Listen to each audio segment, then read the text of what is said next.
The AFC East is a pretty storied division. It contains some very successful NFL teams and is usually a division that isn't talked about much, but is usually pretty competitive. The Patriots are one of the most successful teams in NFL history. Thank you, Tom Brady. The Dolphins hold the only perfect season in NFL history, plus 2 Super Bowl rings.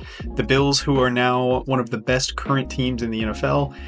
And the Jets. Nothing good to say about them really, other than a Super Bowl victory in the 60s. They've always been pretty disappointing. All in all though, this division has potential to be a very entertaining and competitive division in 2025, as most of these teams got better over the offseason and could make some noise.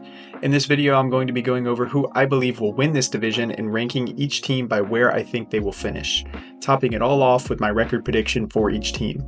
I've done this for the entire NFC already, and I'm going to be doing the same for the entire AFC until my prediction for the playoff bracket has been set. With all that being said, thank you for clicking on this video, and I hope you enjoy. Coming in at last place in the division, I have the New York Jets. Where to even start here? Just 2 seasons ago, the Jets traded for Aaron Rodgers in an effort to help an already pretty loaded roster to a playoff berth, which they hadn't done since 2010, 15 years. Unfortunately for Jet fan, that never happened, as they only got 1 year out of Aaron Rodgers, and it was just disappointing as it's always been for them. They went 5-12 last year with a fully healthy Rodgers, and even a mid-season trade for a top 10 wide receiver, Davante Adams. The pieces just never really came together for some reason, whether you want to blame the coaching, firing Robert Saleh halfway through the season, or if you want to blame a regressing Aaron Rodgers in a bad defensive performance. Either way, it doesn't matter. The team was just bad, and personally, I don't think they got much better over the offseason. They lost both Rodgers and Adams in free agency and didn't do a whole lot else. The biggest of their moves was signing Steeler quarterback Justin Fields to a 2-year, $40 million contract to presumably be their starter entering the 2025 season. I don't mind this move. I think Fields has a lot of potential still and has flashed the ability to maybe be a starter in this league, and it's still a big question mark, especially considering both of their starting tackles departed from them. They're hoping for production from former first-round pick Olu Fashanu and now first-round pick Armand Mimbu, which could very well happen, but also, again, both are question marks. Outside of that, they spent a lot of money in free agency, but really made no splash signings at all. The biggest of them being Ravens corner Brandon Stevens to a 3-year deal, and he's coming off of the worst season of his career in Baltimore. Safety Andre Cisco to a $10 million deal, but he was benched in December for Jacksonville for a few games last season after blowing multiple coverages, so I'm not so sure about that one either. And the rest is mostly just depth signings.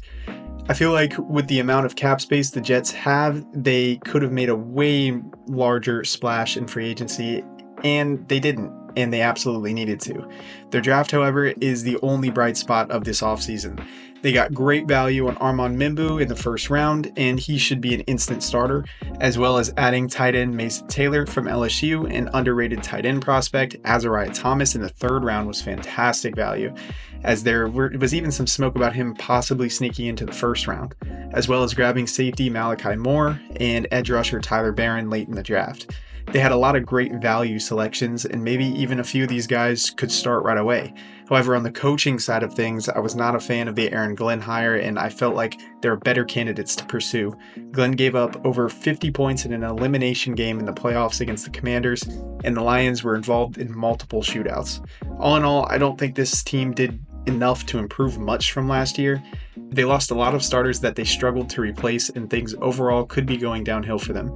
I see them at a record of 6-11 with a ceiling of 10-7 and a floor of 4-13.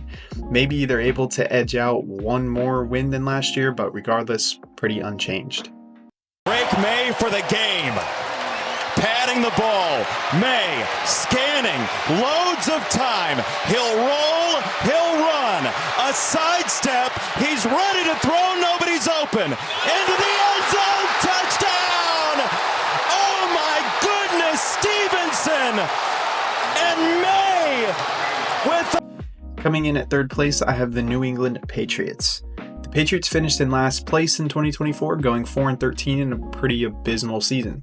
Jerod Mayo was their first-year head coach, who got fired directly after the season, and they were forced to start their rookie quarterback, who they wanted to have sit for a year and learn. The Patriots didn't have any high expectations in 2024, and they played to about what they were expected to. The only bright spot from last year was rookie quarterback Drake May, who came onto the scene with really no supporting cast and performed really well considering the circumstances, giving the Patriots something to build around and look forward to.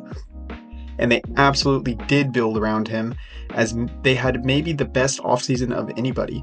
I went over their offseason in my most improved teams video already, so I'll skim through it again here. They brought in star defensive tackle and #1 ranked free agent Milton Williams on a huge deal. Stephon Diggs was signed to finally give Drake May a true wide receiver 1. Robert Spillane was a very underrated middle linebacker.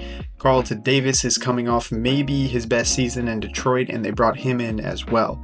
Both Garrett Bradbury and Morgan Moses will be instant starters on their offensive line and should help keep May's jersey clean.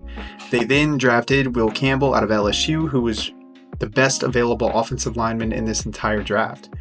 They were able to snag Travion Henderson in the second round to help a diminished running back group, and getting Kyle Williams in the third out of Washington State, who a lot of analysts had as their most underrated wide receiver in this class.